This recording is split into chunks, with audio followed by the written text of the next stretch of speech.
Are there some groups of smokers where it's just not fair to expect them to quit?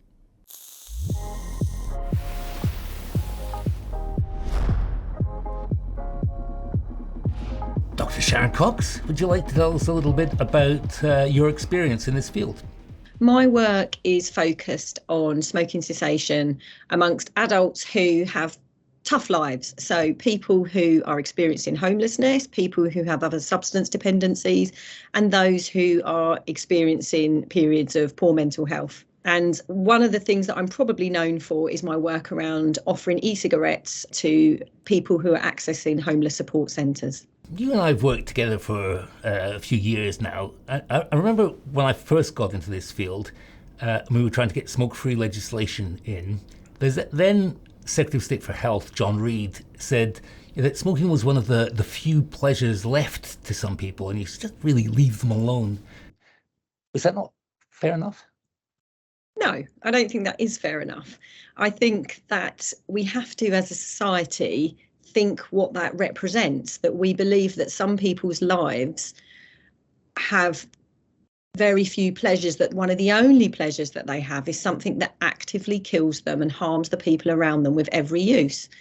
Now, smoking is no better for you just because you have more health and social needs. So that's a big myth that I hear all the time. And it comes from two things, really. The first is that the benefits of smoking for some people are over and above whatever benefits they would get from quitting. And we know that that's not true. In fact, even for adults with a serious mental illness, we know that when they quit smoking, they feel better. Physically, we know smokers feel better, but actually mentally people feel better too. They have improved self-esteem, feelings of self-worth, and actually they can lower the doses of their medications that they might be taking for their mental illness. So actually there's so many benefits for people's mental well-being as well as their physical well-being. And there's another thing there as well, which I come up against all the time, that people with tough lives, you know, money's tight, you maybe not living in a great place, work's difficult, social environment's tough, that actually smoking, it gives you stress relief.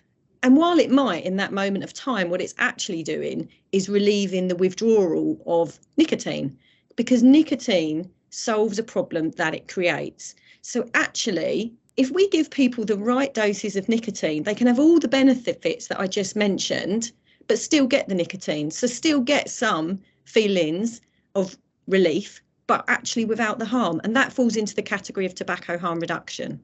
Okay, but I know from personal experience, even as a white middle-class man, it took me at least a dozen proper efforts to quit smoking completely. I was constantly feeling withdrawal.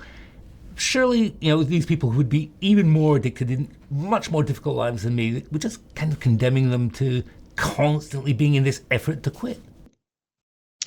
And we are. So actually, and that's because the other myth that I hear is that they don't make attempts, they're not motivated, they don't want to quit. It's simply not true. Now, in all the work I've done with people, as I say, with tough lives, we see that they make the same amount of quit attempts per year than people who are not living in those circumstances. So these people are showing us that they want to quit. The difference is they're not succeeding. And it's because we're not reaching out and giving them the right support. And that's unbelievable now, because we have so much that we could offer people. One of the key things that we can be offering people for that quick relief, of course, is e-cigarettes. And e-cigarettes or vapes, nicotine-containing vapes, whatever you want to call them, if they're combined as well with something that we call slow-release NRT, so that could be like a patch, that can work really well for people who are living in these circumstances that actually might not want to quit nicotine, but will benefit. They'll benefit, their families will benefit if they quit smoking. So we need to be reaching out to people and offering them the right support and not being scared to give them too much nicotine, because the goal is to get them tobacco free.